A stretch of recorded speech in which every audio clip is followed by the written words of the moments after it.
नमस्कार, चर्चा में आप सभी का स्वागत है। विमुद्रीकरण के बाद हम रोज देख रहे हैं कि काला धन बाहर आ रहा है। टीवी के स्क्रीन पर आप देख सकते हैं नोटों की गड्डियों के ढेर लगे हैं। जमाखोरों ने नई गड्डियों को भी संजोकर रख लिया है, जो इस समय बाहर निकल रहा है। और बहुत दूर क्यों जाएं, टैक्स की बात आती है तो हम टैक्स की चोरी करते हैं या उसे छिपाने की कोशिश करते हैं।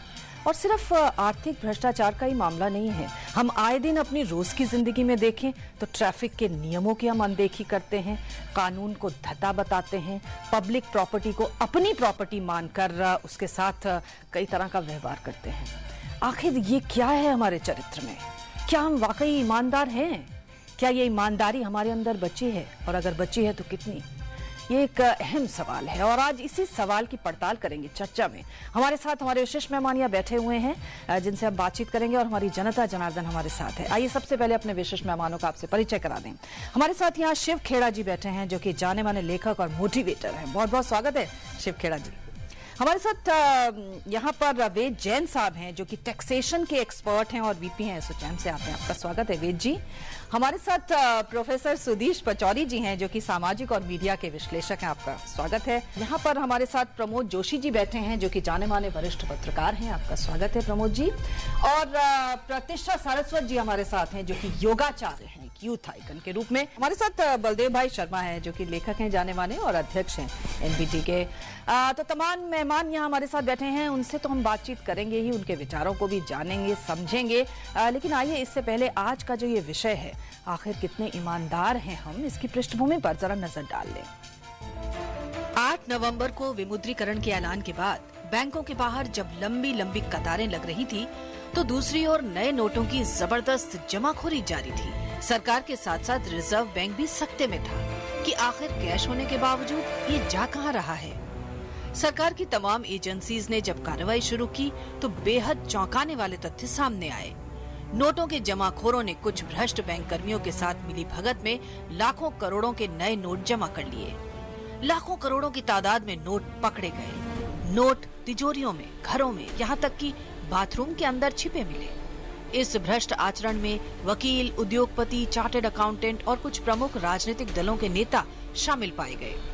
नोटों की जमाखोरी के नए नए तरीके इस्तेमाल किए गए और मोटे कमीशन पर पुराने नोटों की अदला बदली को अंजाम दिया गया। सवाल विमुद्रीकरण के बाद उपजी स्थिति में आर्थिक भ्रष्ट आचरण का ही नहीं है। आमतौर पर टैक्स को लेकर ही बात करें तो कितने लोग ईमानदारी से टैक्स अदायगी में यकीन रखते हैं?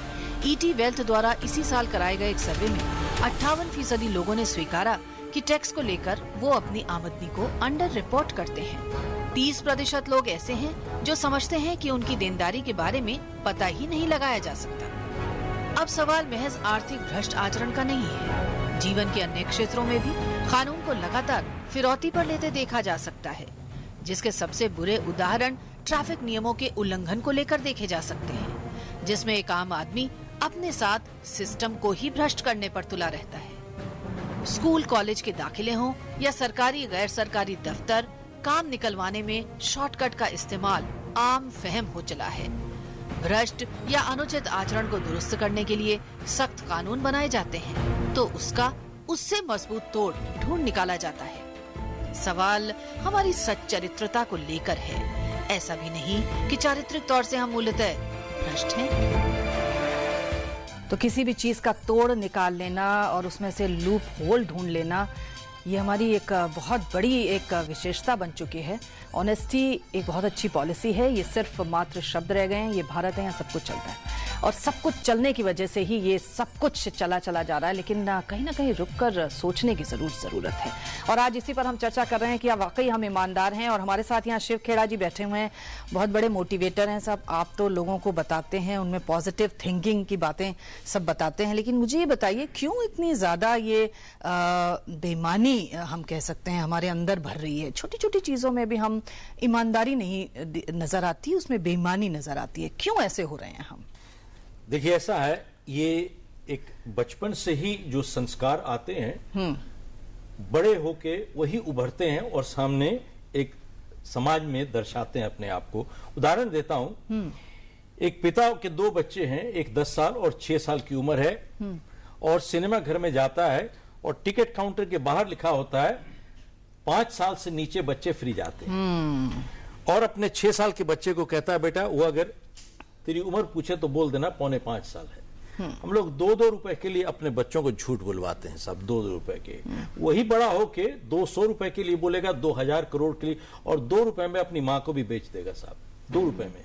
मैं क्यों कह रहा हूं, आप देखिए जो बंबई की ब्लास्ट की अभी जजमेंट्स आई हैं, RDX was cleared through immigration and customs escorted to site by people in uniform, वर्दी वालों ने किया था जी 20 लाख रुपए के लिए। जाली पासपोर्ट, जो इंडियन एयरलाइन प्लेन हाईजैक हुआ था नेपाल से, जाली पासपोर्ट इशू किए गए थे। टेररिज्म की बात करते हैं, आतंकवादी कौन है, जिसने जाली पासपोर्ट लिया या जिसने जाली पासपोर्ट दिया, जारी किया। तो ऐसा है कि 2-2 रुपए के लिए हम लोग बचपन से अपने बच्चों को झूठ बोलना सिखाते हैं, तो बड़े होके क्या करेंगे साहब वो।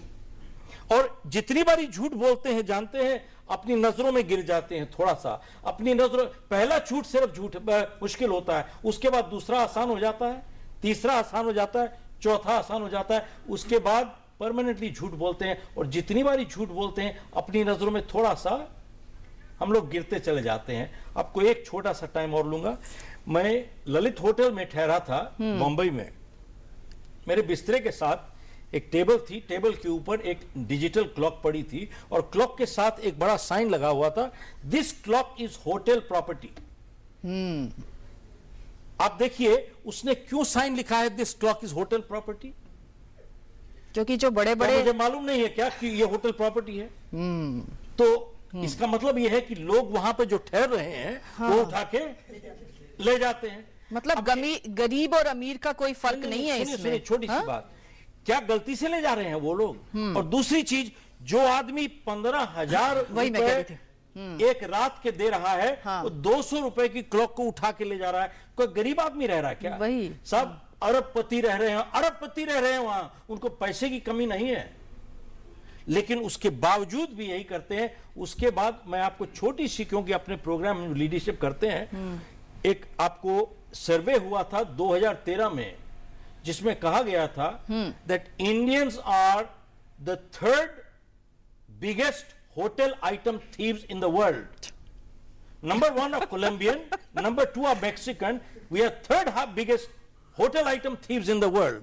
क्रॉकरी उठा लेते हैं, कटरी उठा लेते हैं, उनकी जाके तौलिए उठा के ले जाते हैं, and we think we are smart people, I mean we are smart, what a shame, and we call ourselves a spiritual country.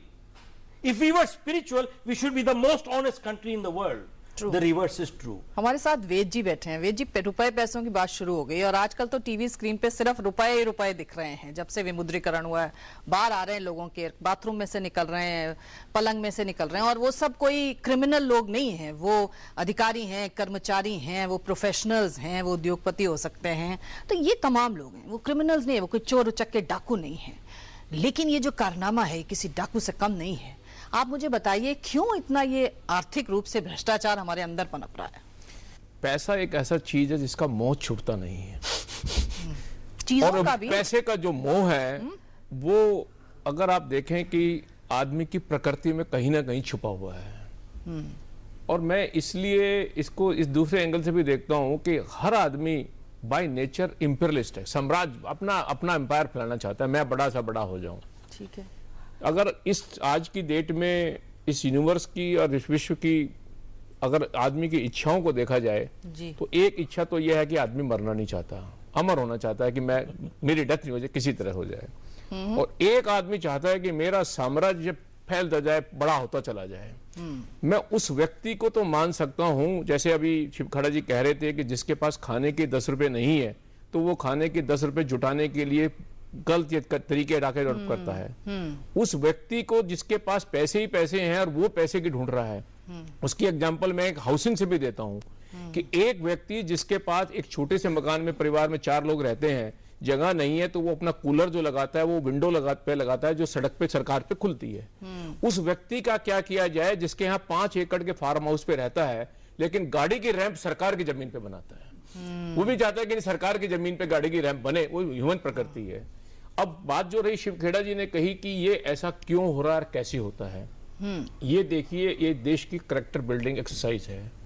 जैसे बचपन में माँ बाप बच्चों को सिखाते हैं कि कान में तिनका नहीं डालना, नाक में उंगली नहीं डालना, ये दे लिया है, तो यही आदत जो आपको बचपन से ही बच्चों को सिखानी है कि आपको क्या गलत है और क्या ठीक है। अब जो टिकट की बात हो रही, सिनेमा टिकट की विंडो की बात है, वो उसी लाइन में है। बच्चे जब आपको घर में देखते हैं कि आपके घर में कोई इंस्पेक्टर आया बिजली का मीटर चेक करने और आपके घर में एसी लगा हुआ और आपने उसे कहा 100 रुपए दे दो ताकि ये बिजली की रीडिंग नहीं लेगा। इसी तरह से आपका कहीं गाड़ी का चलान होने लगा तो फिर आपने गाड़ी की रेड लाइट जम के उसने कहा 100 रुपए दे दीजिए।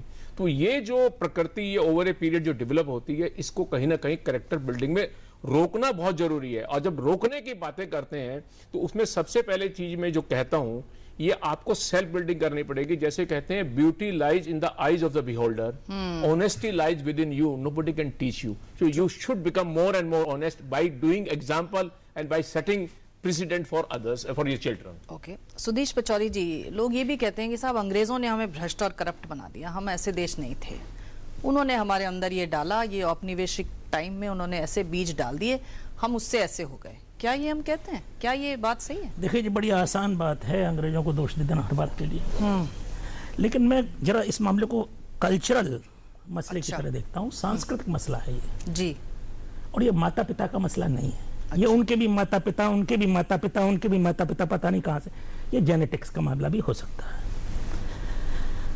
मैं एक उदाहरण दे रहा हूँ। कृष्ण जी ने मक्खन चुराया, सबको मालूम है, यशोदा को भी मालूम है, मुस्कुराती है, भगवान है, देवता है, अवतार लिया है, और उसे हम कहते हैं कृष्ण लीला।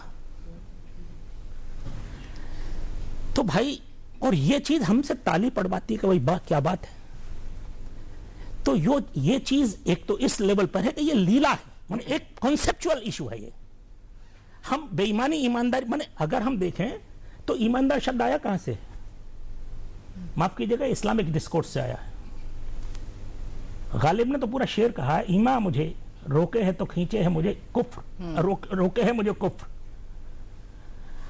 काबा मेरे पीछे है कलीसा मेरे आगे, मैं दुविधा में हूं। तो ईमान संस्कृत में शायद ही कोई इसका पर्याय हो। वहां सत्यनिष्ठा है, निष्ठावान है, चरित्रवान है, सदाचार है, आचरण। सेकंड चीज, भाई अगर ज्यादा ही ईमानदार बना दोगे तो भगवान पर प्रसाद चढ़ना बंद हो जाएगा। मैं 5 रुपए का प्रसाद चढ़ाता हूं और 5 लाख का फायदा चाहता हूं। अब भाई ये कल्चरल मसला है, ये सिंपल कानूनी मसला नहीं है।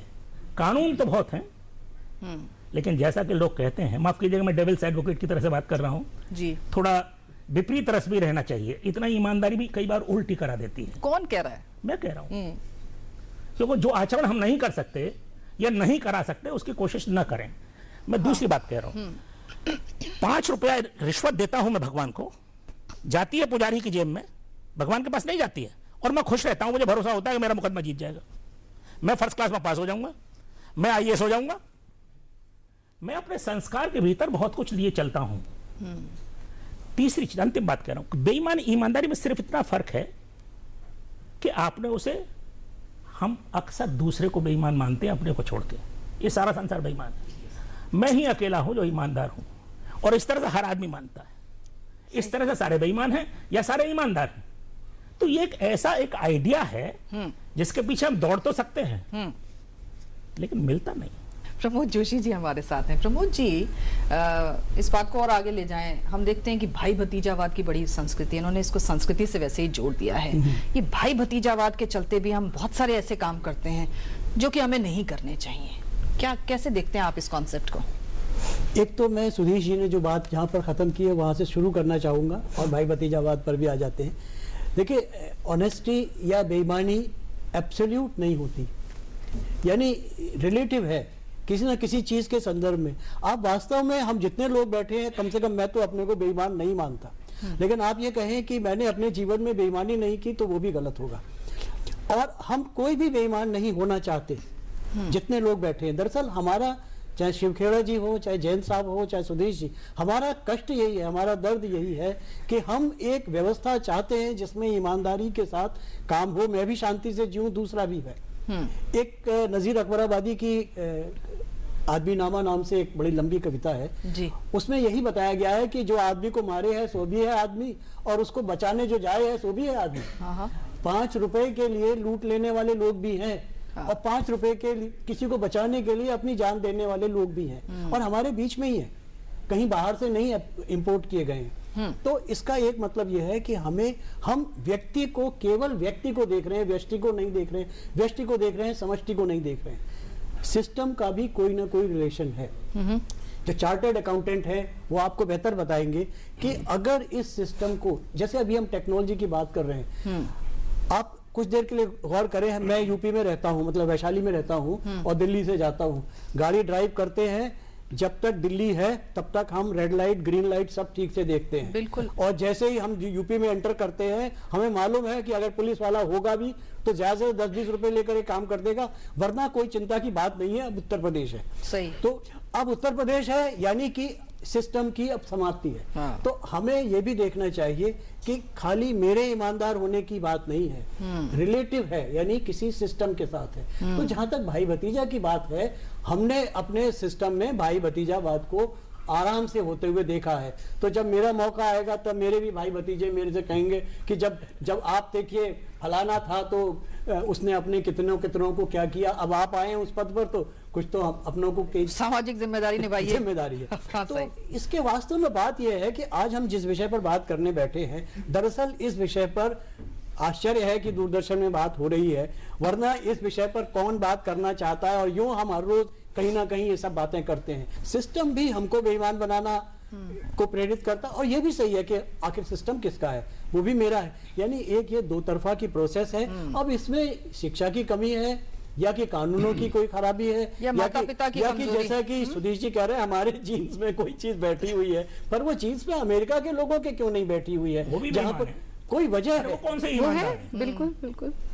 तो इसका मतलब है कि कम से कम उनके सिस्टम में, मुझे एक सज्जन ने बताया कि मैं कनाडा गया था, तो वहां मेरी ग्रैंड डॉटर रहती है, वहां पर एक सिनेमा घर में गया, तो वहां मैंने नीचे एक पेनी या कोई सिक्का पड़ा देखा, मैंने उसको उठाने की कोशिश की, तो मेरी ग्रैंड डॉटर ने कहा इट्स नॉट योर मनी।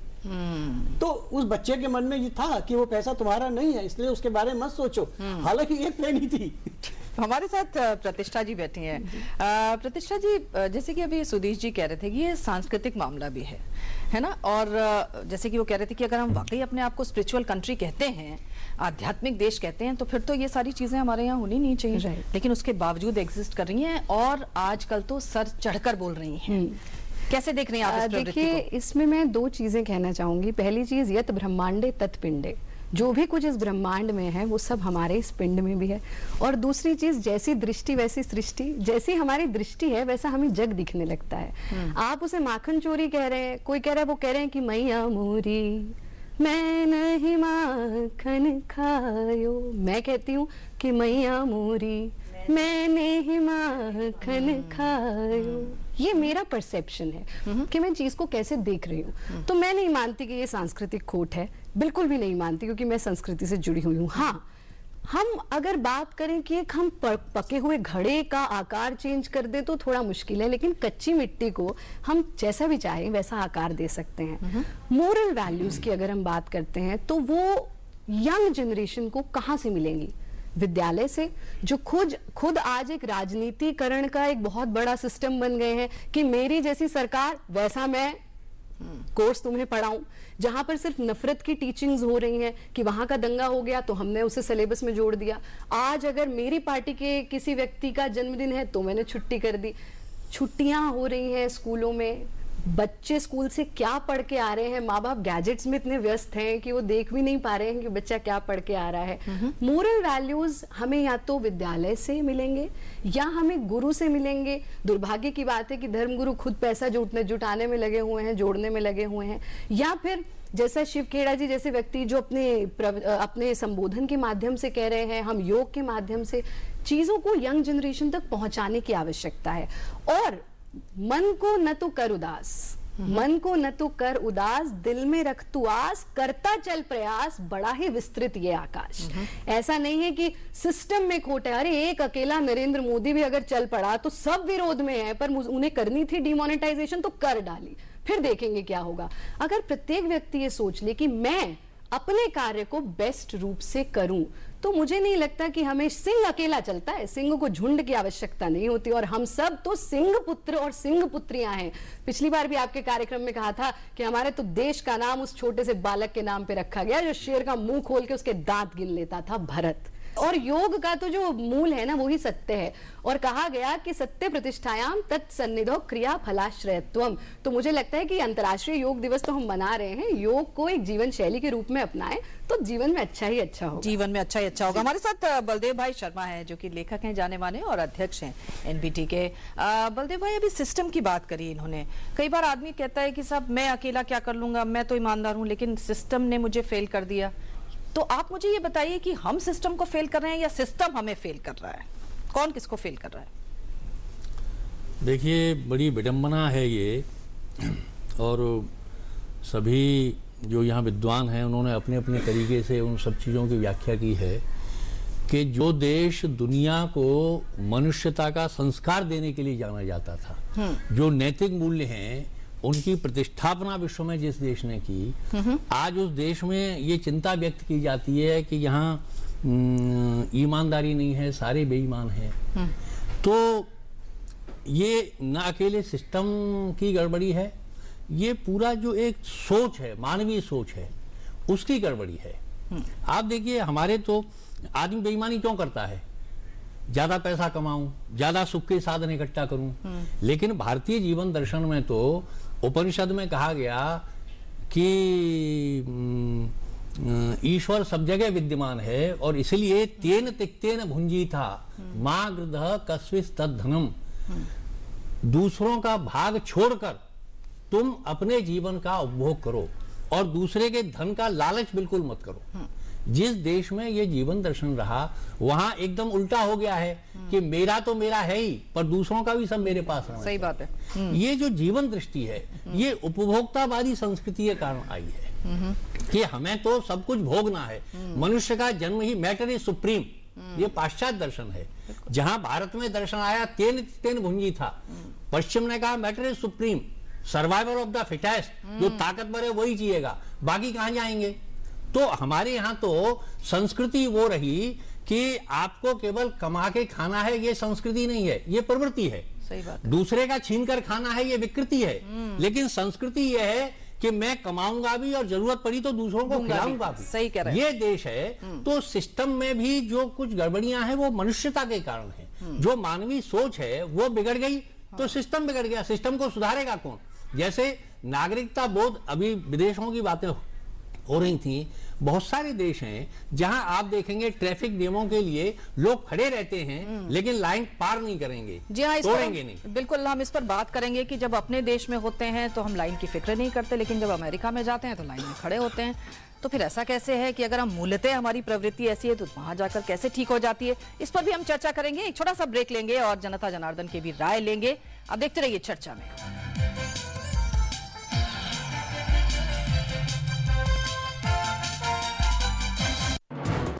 हर दिन बदलती खबरें, हर पल बनती नई सुर्खियां, खबरों की रफ्तार के साथ हर दोपहर दुनिया की ताजा तस्वीर।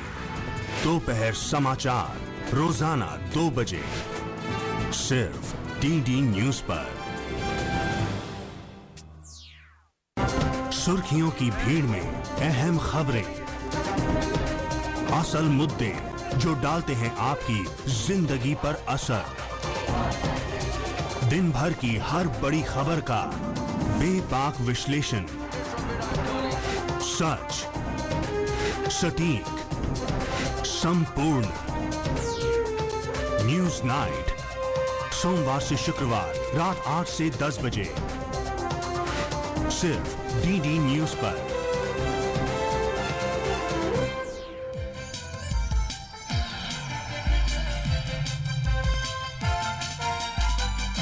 तो ऐसी चर्चाएं कम होती हैं जो ये पूछें आपसे कि हम कितने ईमानदार हैं। ये नहीं हम पूछ रहे कि हम कितने बेईमान हैं, हम पूछ रहे हैं हम कितने ईमानदार हैं। बड़ा पॉजिटिव सा सवाल है देखने में, लेकिन इसके बहुत सारे आयाम हैं जिन पर आज हम चर्चा कर रहे हैं और जनता जनार्दन की राय लेते हैं, उनसे जानते हैं कि वो इस कॉन्सेप्ट को कैसे देख रहे हैं। हमारे साथ में कुछ यंगस्टर्स भी हैं और कुछ महिलाएं। पहले मैं महिलाओं को पूछूंगी। जी बताइए, क्या हो गया है हमें? नहीं, लोग आजकल पैसे के पीछे ज्यादा भाग रहे हैं। अच्छा। कि बस ज्यादा से ज्यादा मेरे पास सब सुख सुविधाएं होए और सब, मतलब किसी के पास चाहे खाने को रोटी ना हो, पर मेरे घर में ना किसी चीज की कमी नहीं होनी चाहिए। तो इस चक्कर में भ्रष्टाचार भी करते हैं। हाँ जी, स्वार्थ, अपना स्वार्थ देख रहे हैं। आप लीजिए। मुझे बताइए, जैसे अभी शिव खेड़ा जी कह रहे थे कि साहब जब पहली बार हम झूठ बोलते हैं, पहली बार हम कोई ऐसा बेईमानी का काम करते हैं, शायद थोड़ी सी नजर झुकती है, उसके बाद तो हमारा दिल खुल जाता है पूरा। कैसे खुल जा रहा है हमारा दिल इन चीजों के लिए? देखिए, गलत काम करने की शिक्षा कोई देता नहीं है, लेकिन अगर बच्चा एक बार गलत कर लेता है तो उसको थोड़ी सी हिम्मत बढ़ जाती है आगे कि मेरा तो कुछ बिगड़ा नहीं। मान लिया एक बार कोई बंदा अगर जेल में भी चला जाता है तो फिर उसे जेल से डर नहीं लगता। तो ये प्रवृत्ति चलती है। आप बताइए। हाँ बोलिए। सभी ईमानदार खुद को कहते हैं, बट ईमानदार है कौन? कौन डिसाइड करेगा ये कि अब ईमानदार कौन है? मैं भी ईमानदार हूँ, सब ईमानदार हैं, तो बेईमान कौन है? ये चर्चा का विषय है। अभी चूंकि ये पैसों का हुआ था तो उसमें क्या कहा गया कि जो महिलाओं जिन्होंने पैसे जमा किए हैं तो क्या बेईमानी है वो? अरे वो भी बहुत बड़ा सवाल है। समझदारी है। अच्छा, वो समझदारी है। पति के पैसे चुराना समझदारी है। आपातकाल में काम आते हैं। आंख बचा के बचाना। अच्छा, सरेआम। ओके, ठीक है। ओके। आज हमने एक बदलाव तो शुरू किया है, लेकिन उस बदलाव के साथ जब राजनीतिक सिस्टम बदलेगा तो क्या उस सिस्टम के साथ जनता चलेगी? क्या वो सिस्टम उस चीज को लागू कर पाएगा? System. Okay ji.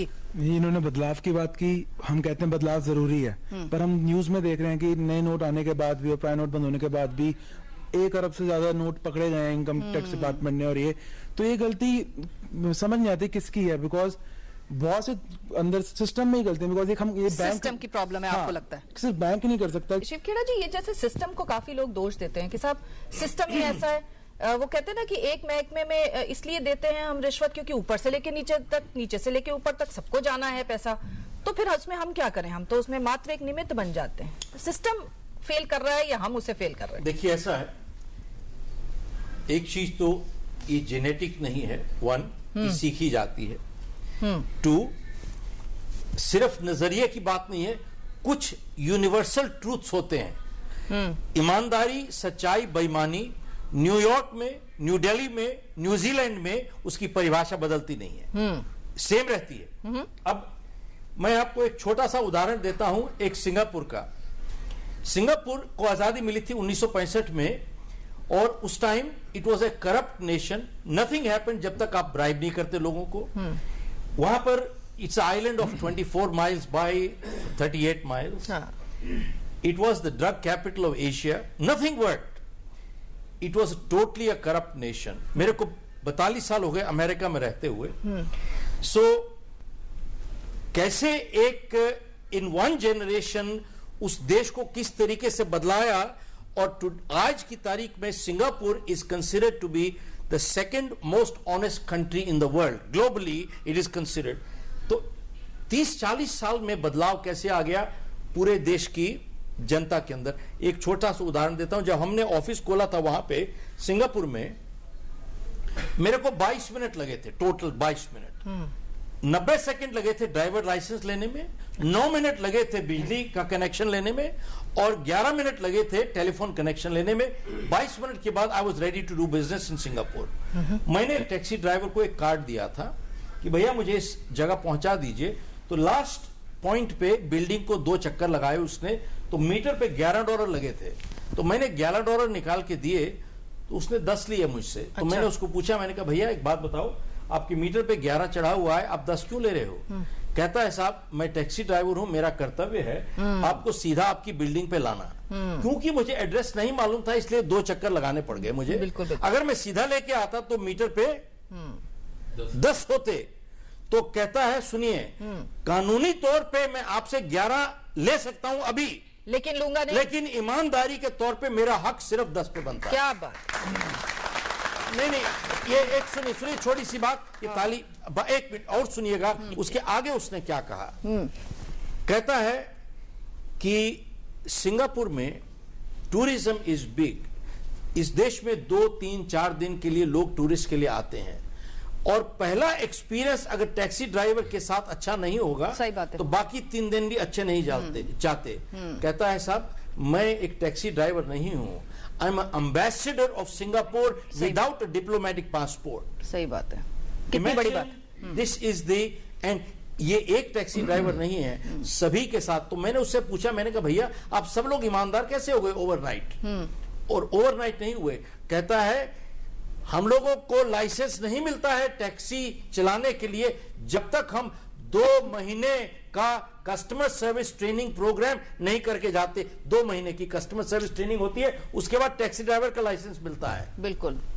Look at the country जी। हम कहते हैं लाइसेंस 6 महीने की जगह हमको 1500 ले लो, कल ही दे दो। कल ही दे दो, क्या बिल्कुल हमारे ठीक। पास वो सिस्टम का वक्त है कि हम प्रॉपर पेपर दें और प्रॉपर टेस्ट दें? सही कह रहे इसमें हो। गलती हर जगह पे है। हाँ बिल्कुल ठीक पकड़ा आपने। हाँ बोलिए।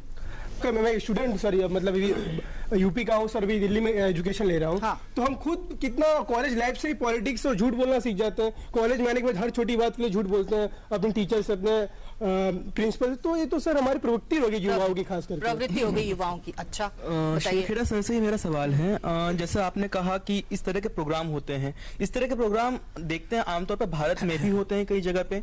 मैं जानता हूं बचपन में कि अगर मैं कुछ गलत काम कर रहा हूं तो मेरी आत्मा मुझे बता रही है। हम इस तरह से चर्चा भी करते हैं, लेकिन इसका अल्टीमेट सॉल्यूशन क्या है? मैं ये इशू खेड़ा सर से जानना ये हम सेगमेंट में आखिर में उठाएंगे, इसका सॉल्यूशन क्या है। फिलहाल तो हम सोचें कि जड़ क्या है। अगर सिस्टम की बात हो रही है तो मैडम मैं कहना चाहूंगा कि ऐसा सिस्टम भी क्रिएट हम जैसे लोगों ने ही क्रिएट किया है। जैसे हम किसी काम को अगर करवाना चाहते हैं, जैसे कोई काम साल भर में हो रहा है, 6 महीने में हो रहा है, तो हम ये चाहेंगे कि ये काम 15 दिन में होना चाहिए, पैसे चाहे भले लग मैं एक जाए। एग्जांपल देना चाहूंगा कि जैसे गवर्नमेंट जॉब हूँ, एक शिक्षक हूँ, तो जब मेरा जॉब लगा तो मैं वेरिफिकेशन के लिए अगर कहीं गया, पुलिस वेरिफिकेशन, तो उन्होंने कहा कि सबसे पहले कुछ खर्चा पानी करना पड़ेगा, तब जाके ये काम होगा। वैसे भी खर्चे पानी की जॉब्स लेने में भी हम बहुत आगे रहते हैं। जहाँ 2 नंबर की कमाई हो वहाँ पे हमें बड़ा अच्छा लगता है। इसको बदलने का बात है तो बदल सकते हैं, पर वो एक ही है, शिक्षा के द्वारा बदल सकते हैं। तो शिक्षा कब जो होगी, एक तो अच्छा शिक्षक होना चाहिए, और जो वहाँ का प्रकृति है, वातावरण शुद्ध होगा तभी कुछ कर सकता है। अगर उसमें माता पिता या आस पड़ोस के अलग है तो वो बदला नहीं जा सकता। मतलब बचपन से ही इसको बदला जा सकता है, तो इसमें टाइम लगेगा, थोड़ा टाइम लगेगा साहब। अच्छा बताइए, हमारी जिंदगी में हो जाएगा कि नहीं हो जाएगा? बताइए। हो सकता है, हो जाएगा। आज का ही उदाहरण देता हूँ। हम भी एक शिक्षक हैं। अच्छा। हमारे स्कूल में एक बच्ची आई है हमारे पास, सर ये हमारे गैलरी के अंदर जो है 100 रुपए हमें पड़े हुए मिले हैं। नहीं ऐसे तो बहुत उदाहरण। ईमानदारी तो है इस दुनिया में, ईमानदारी तो है, और वो ईमानदारी बचपन से ही इन्वायरमेंट पे डिपेंड करती है। एनवायरमेंट। जी यहाँ पे हमारे साथ में कुछ लोग हैं जो अपनी बात कहेंगे। जी आप बात करेंगे, आप बोलिए।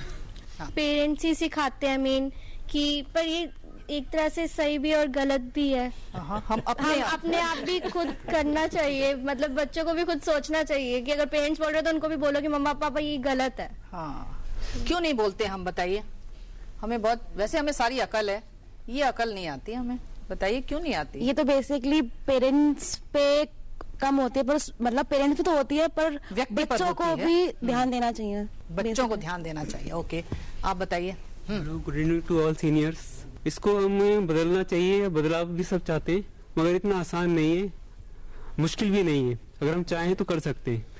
ये एक दिन में, देखो हम जिम में जाते हैं, एक दिन में तो हम अपने ऐप से निकाल सकते हैं, एक दिन तो बॉडी नहीं बनती। हमें अपना माइंड सेट चेंज करना पड़ेगा। जी आप बताइए कैसे माइंड सेट चेंज होगा हमारा? माइंड ऐसे चेंज हो सकता है, मैं छोटा उदाहरण दूंगा कि एक घर में एक व्यक्ति ने डोरबेल बजाई, ठीक है।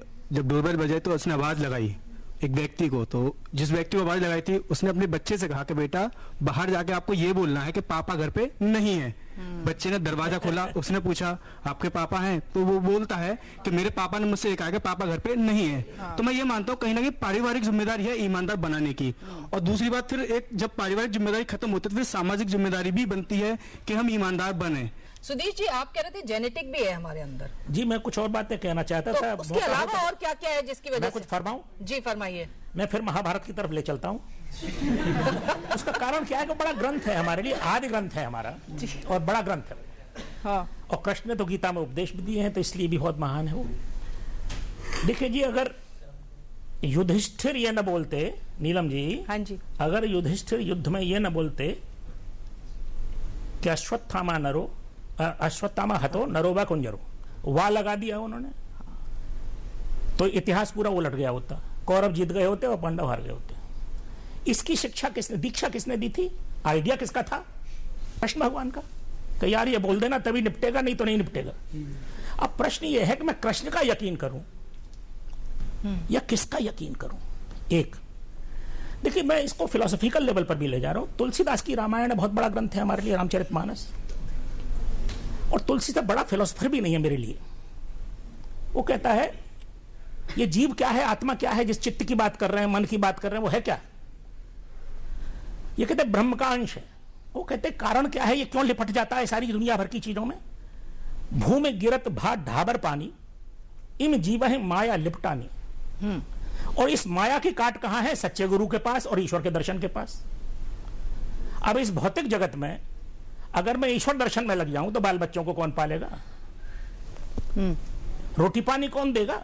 तो ये एक माया का कॉन्सेप्ट बराबर बना हुआ है, और माया अनिवार्य है। बिना उसके, फर्ज कीजिए राम कैसे बने? क्योंकि रावण का वध किया, लेकिन बिना रावण के राम भी ना होते।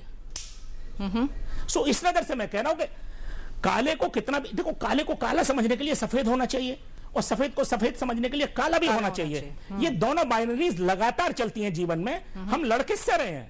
हम ठीक कैसे करना चाहते हैं? मामूली सी बात को, अरे कानूनी जीवन बना दीजिए, जैसा का प्रयत्न हो रहा है। कानून के अनुसार आचरण कीजिए साहब, नहीं तो दंडित कीजिए, चाहे जो हो।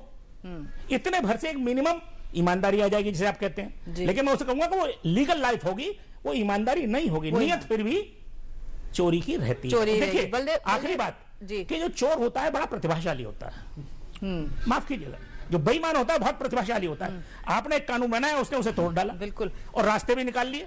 तो सोचना चाहिए कि इतनी प्रतिभाएं बेकार हो जाएंगी।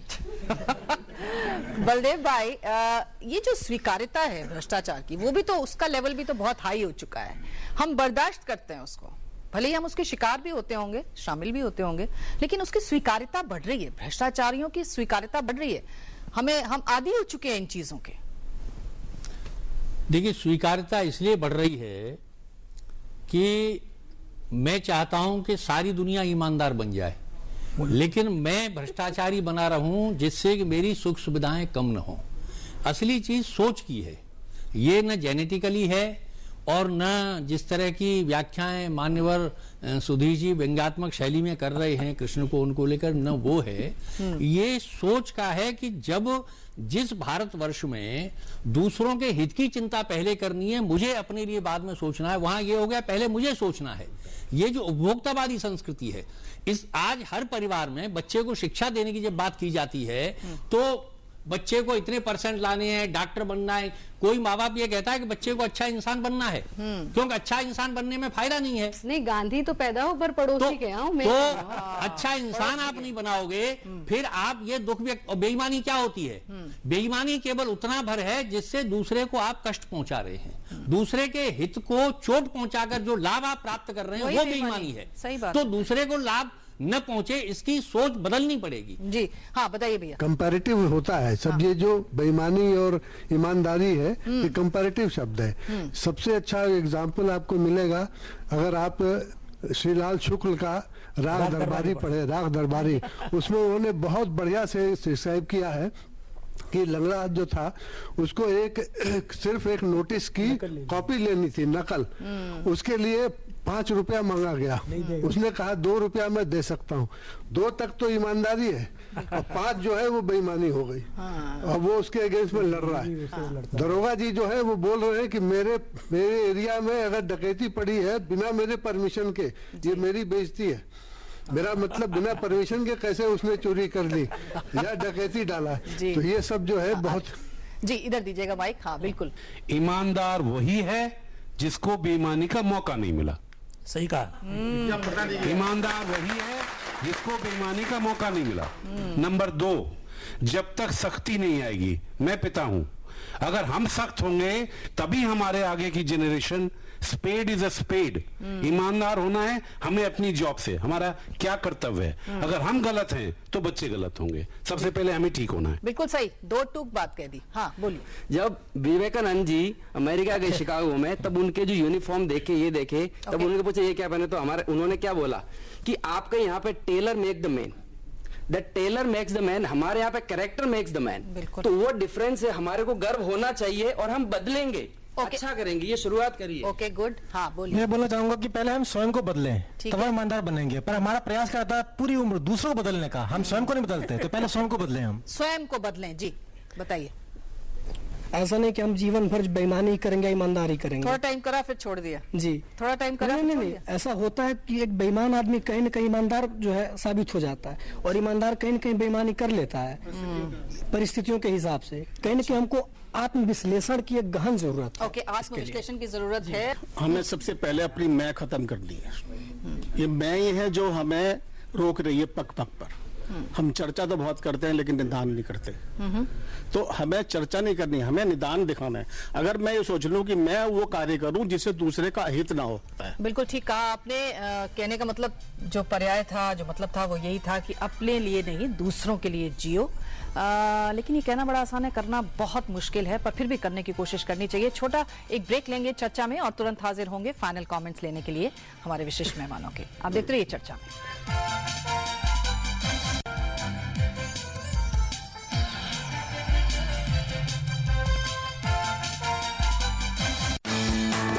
सुबह का सही आगाज ताजा खबरों के साथ, सुर्खियों के आईने से देश विदेश की सही तस्वीर और दिन के हर पहलू पर नजर। नया सवेरा सोमवार से शुक्रवार सुबह 7 बजे सिर्फ डीडी न्यूज पर।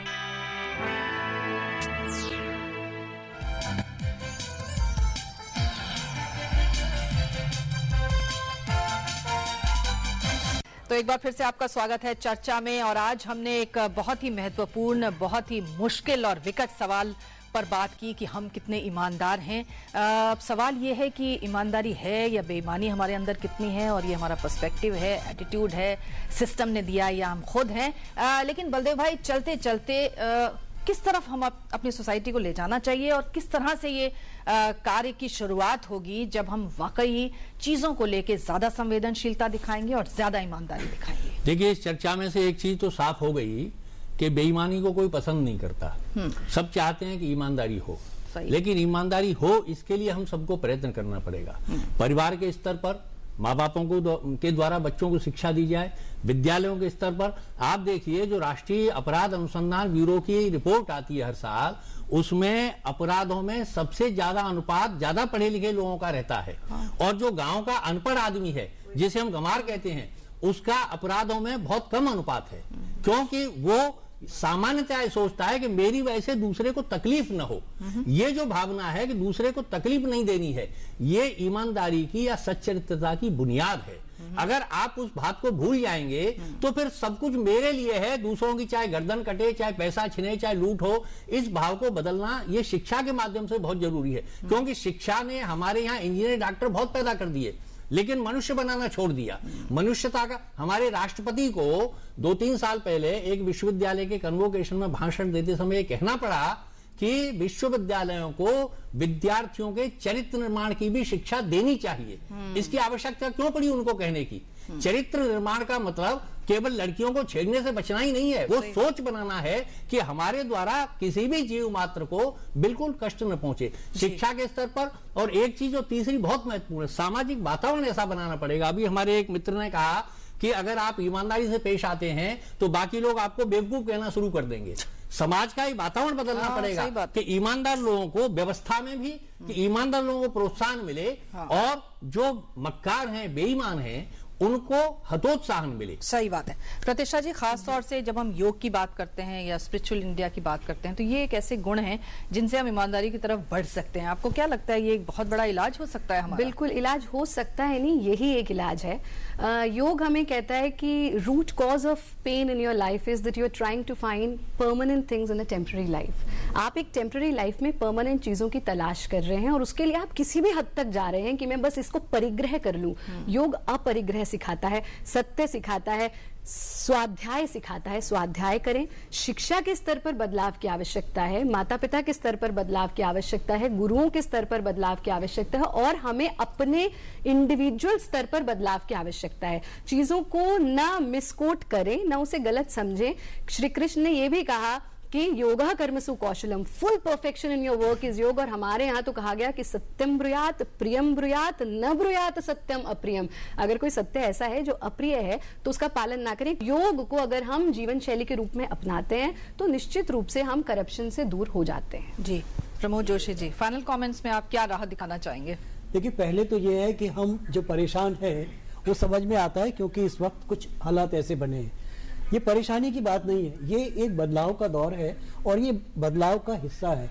व्यक्ति और उसकी पूरी व्यवस्था दोनों एक दूसरे को बनाते हैं। ये डायलेक्टिक्स है, ऐसा नहीं है कि खाली व्यक्ति ही जिम्मेदार है या खाली व्यवस्था ही जिम्मेदार है। और इस व्यक्ति और व्यवस्था के बीच के अंतर्द्वंद को शिक्षा, जो भी एक सार्वजनिक बहस, चिंताएं, हमारा जो एक सामुदायिक जीवन, ये सब चीजें मिलकर के, मीडिया, ऐसे बहुत सारे विषयों पर हमें अलग अलग बात करनी होगी जो इन सबको बनाते, कानून या हमारी संसद।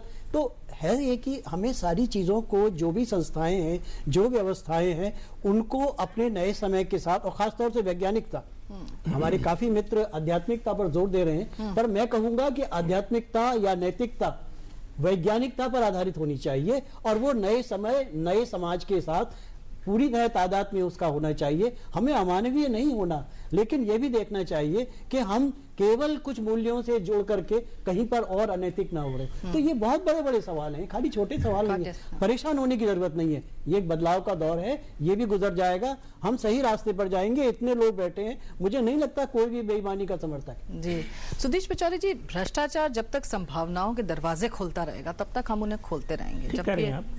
लेकिन जब ये दरवाजे बंद होंगे तभी, जब तक पूंजीवाद है, फ्री कंपटीशन है, कुछ लोगों के पास सबसे ज्यादा है और बहुत सारे लोग बिल्कुल निर्धन हैं, 60% से ज्यादा लोग नीचे हैं गरीबी की रेखा के। अगर विजय तेंदुलकर की रिपोर्ट का देखें तो ये जो गरीब है वो अमीर को देख करके क्या सोचता है कि मेरे पास भी होता भाई। तो जब तक वो बड़े बड़े स्तूप दिख रहे पूंजी के, चाहे वो काला है गोरा मैं नहीं जानता, कानूनी है बहुतों के पास, टैक्स भी नहीं देते बहुत ज्यादा, कई लोग तो सारा पचा जाते, मुझे देना पड़ता है। तो जब तक वो है, मेरे मन में ख्वाहिश होती है यार काश में बन जाऊं, और ये सिस्टम ये अलाउ करता है मुझे कि मैं पूंजीपति बनूं, मेरे पास खूब पैसा हो, और पैसा बिना सरप्लस वैल्यू के नहीं आता। और कॉमर्स में तो कमीशन देना लेना एक कोर्स का पार्ट है। ऐसे में देखिए सिंपल बात है, सीए साहब बैठे हैं मेरे, मैं इनसे ज्यादा बड़ा कोई अधिकारी हूं ही नहीं, और ये कानून के अनुसार कार्य करते हैं। कोई भी ऐसा नहीं है जो कानून के अनुसार न करते हो। जब कानून में ही इनबिल्ट है तो बेचारे उस गरीब को क्यों कह रहे भाई तू तो ईमानदार बना रहे, और जो ऊपर चला गया उसको कह रहे भाई अच्छा वो ज्यादा उपदेश देता है कि तू ईमानदार रहे, वो ज्यादा उपदेश देता है क्योंकि वो अफोर्ड कर सकता है ईमानदारी। ईमानदारी अगर अफोर्ड करेंगे साहब, अगर नियम से चलेंगे, अगर लिबरल होंगे तो कॉस्ट देनी पड़ती है उसकी, और गरीब के पास तो वो कॉस्ट भी नहीं है देने की। इसलिए जरा सा गरीबी अमीरी के संदर्भ में भी ईमानदारी की बात करें, थोड़ा बाजार के संदर्भ में ही बात करें। वेद जी, बाजार की जो संस्कृति है, जैसे अभी बलदेव भाई भी कह रहे थे, ये जो उपभोक्तावाद है इसने काफी कमर तोड़ी है, क्योंकि बाजार तो ग्रीड को देखता है। उसका डेफिनेशन ही वहां से शुरू होती है। पहले तो मैं आपको धन्यवाद दूंगा कि जो आपने ये डिबेट शुरू करी ईमानदार और बेईमानी के बीच, शुक्रिया। और हमने सबने सुना कि हमें लगा कि हाँ बेईमानी तो कोई पसंद नहीं करता, सब लोग ईमानदारी चाहते हैं। दूसरा मैं कहूंगा कि ये सोचना ईमानदारी या बेईमानी हिंदुस्तान तक ही सीमित है, वो गलत है। ये ग्लोबली सोचना पड़ेगा। ये ह्यूमन बिहेवियर है, उसके हालात और सर्कमस्टांसेस डिफरेंट हो सकते हैं। अगर हम इसका एनालिसिस करें कि बेईमानी है समाज में, हिंदुस्तान हो चाहे बाहर हो, कम है ज्यादा है, वो अलग अलग हो सकती है। जब हम कम ज्यादा की बात करें तो सबसे पहला ये सवाल आता है कि हमारे यहाँ कहीं किसी क्षेत्र में ज्यादा और कहीं कम है, तो वो कारण क्या है। उसका एक मैं अगर 3-4 एनालिसिस निकालूं उसके सॉल्यूशन, एक तो पहले सिस्टम। अगर सिस्टम आपका स्ट्रांग है और आपका सिस्टम उसको अलाउ नहीं करता, जैसे कहा कि ईमानदार तब तक है आदमी जब तक उसे बेईमानी का मौका नहीं देगा, तो सिस्टम अगर नहीं देगा तो आदमी ईमानदार परफोर्स हैबिट क्रिएट कर जाएगा। तो पहले तो हम ये बनाए कि एक सिस्टम को इतना स्ट्रांग बनाए कि जिसमें इसका मौका कम से कम मिले या नहीं मिले। एक दूसरा, जब मैं बात करता हूं तो जैसे शिव खेड़ा जी ने शुरू किया था कि हमें अपने यहाँ एनवायरमेंट एक कल्चर क्रिएट करना पड़ेगा। एनवायरमेंटल कल्चर में बचपन को बच्चे को जैसे ट्रेनिंग देंगे वो आएगा, और वो जो एजुकेशन का पार्ट है वो बहुत बड़ा इंपॉर्टेंट पार्ट है। माँ बाप की शिक्षा बच्चों के लिए, और एक वो उसको कल्चर भी कह सकते हैं उसको ना। तीसरी इंपॉर्टेंट पार्ट है सोसाइटी, एक अवेयरनेस क्रिएट करना कि आप अपने लिए नहीं जीना, आपको सोसाइटी के लिए भी जीना है, राष्ट्र के लिए भी जीना है और विश्व के लिए भी जीना है। वो आएगी एजुकेशन से, वो आएगी चीजों को समझने से। आपको जैसे जैसे लगेगा कि आपको अकेला की जरूरत नहीं है, और की भी जरूरत है। और सबसे चौथा सबसे ज्यादा चीज जरूरी है जी, जो सार्वजनिक क्षेत्र में लोग हैं वो उसकी एग्जाम्पल बने एक्स्ट्राऑर्डिनरी। और उसमें सबसे पहला रोल आता है राजनीति के लोगों का, जो हाई पोजीशन पे हैं, जो हाई कहीं किसी की अचीवमेंट हुई है, वो ग्लेरिंग एग्जाम्पल करें। लेकिन जब हम एनवायरमेंट देखते हैं, जैसे पचौरी साहब ने कहा और को कहा कि जो लोग सार्वजनिक क्षेत्र में ज्यादा हैं, जो या बड़े हैं, रिच हैं, वो एग्जाम्पल सेट करते हैं बेईमान बन के दूसरे के लिए, तो मैं गरीब आदमी क्या करेंगे। तो ये चार चीजें मेरे हिसाब से बहुत इंपॉर्टेंट है। सिस्टम भी लाना पड़ेगा, आपको माँ बाप की एजुकेशन लानी पड़ेगी, आपको सोसाइटी के और नेशन के लिए वो अवेयरनेस क्रिएट करनी पड़ेगी, और आपको जो बड़े लोग हैं उनको भी अवेयरनेस करना। जी शिव खेड़ा जी, फाइनल कमेंट्स में आप क्या कहना चाहेंगे?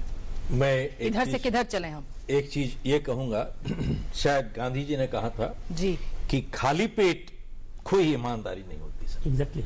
See, there is no integrity, there are no values on an empty stomach. खाली पेट कोई ईमानदारी नहीं होती, एक चीज। दूसरी चीज, बहुत से देशों में कई लोग हम लोग घूम के आ चुके हैं, ना तो आज तक मैंने कोई ऐसा इंसान देखा है, ना ही कोई समाज देखी है जो 24 कैरेट पवित्र है। कोई नहीं है साहब, कहीं पर भी नहीं है, ना देखा मैंने। ठीक है। लेकिन 22 कैरेट और 8 कैरेट में बहुत फर्क है साहब।